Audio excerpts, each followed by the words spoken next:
ঐতিহাসিক সাঁওতাল কৃষক বিদ্রোহ দিবস 170তম দিবস উপলক্ষে আজকে দিনাজপুরের ঐতিহ্যবাহী লোক ভবনের হলে আজকের সভার সভাপতি তারক কবিরাজ, মঞ্চে উপবিষ্ট বাংলাদেশ কৃষক ফেডারেশনের কেন্দ্রীয় কমিটির সাধারণ সম্পাদক কমরেড বদরুল আলম, মঞ্চে উপবিষ্ট সম্মিলিত শ্রমিক ফেডারেশনের কেন্দ্রীয় নেতা সাধারণ সম্পাদক নাহিদুল ইসলাম নয়ন এবং দুলাল এবং রাজশাহী থেকে রাজশাহী জেলার সভাপতি হাসিনুর রহমান ভাই এবং এখানে উজ্জ্বল, জুয়েল, হাবিবা, সাবিহা এবং তারক কবিরাজ এবং রওশন এবং আপনারা জানেন যে সবর একটা শুক্লা দিদি সহ বিভিন্ন নেতৃবৃন্দ এখানে আপনার পরিশ্রম করছে, তারা সাংগঠনিক দায়িত্ব পালন করছে। তো আমি আমার বক্তব্য শুরুতে আদিবাসী ভাইদের প্রতি জোহার, হিন্দু ভাই বোনদের প্রতি নমস্কার, মুসলমান ভাই বোনদের প্রতি সালাম।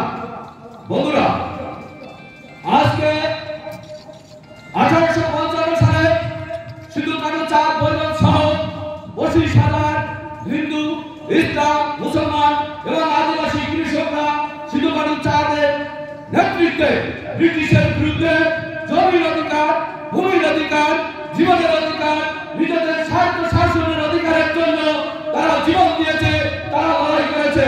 আজও আদিবাসীদের মুক্তি হয় নাই, তাই প্রয়োজন আদিবাসী সংগঠনের মাধ্যমে আদিবাসীদের ঐক্যবদ্ধ হওয়া।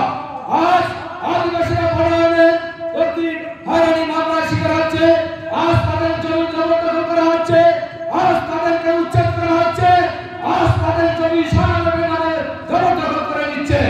অতএব বন্ধুরা, আজ এই আদিবাসীদের জমি উন্নয়নের নামে তাদেরকে উচ্ছেদ করা হচ্ছে। আজকে আদিবাসীদের যে নেতা সিধু কানু চাঁদ বৈরব তাদেরকে স্মৃতিস্তম্ভ এই দিনাজপুরে আপনার 1 মিনিট মৌলবাদীরা ধ্বংস করেছে। তারা কি ক্ষতি করেছিল? তারা ব্রিটিশ সাম্রাজ্যবাদের বিরুদ্ধে লড়াই করেছিল। তাদের মূর্তি ভাঙা হলো কেন? তাদের স্মৃতিস্তম্ভ ভাঙা হয়েছে। এই সভা থেকে আমরা নিন্দা এবং ধিক্কার জানাচ্ছি এই সমস্ত কুচক্রী মহলের বিরুদ্ধে। বন্ধুরা, দেশব্যাপী আপনারা আজকে দর্শনের শিকার হচ্ছে জানি না। আজকে আপনারা জানেন সমস্ত ধর্মের দিকে আজকে কি হচ্ছে?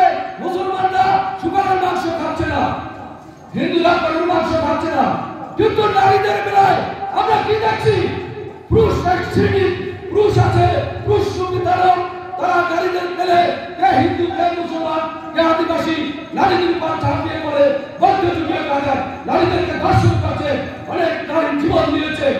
আজকে কুমিল্লা, বাংলা, পটুয়াখালী, রাঙ্গামাটি ঘটনা দেশব্যাপী আজকে যে সন্ত্রাসের রাজত্ব চলছে, দেশব্যাপী আজকে মব জাস্টিসের নামে মব ভায়োলেন্স চলছে।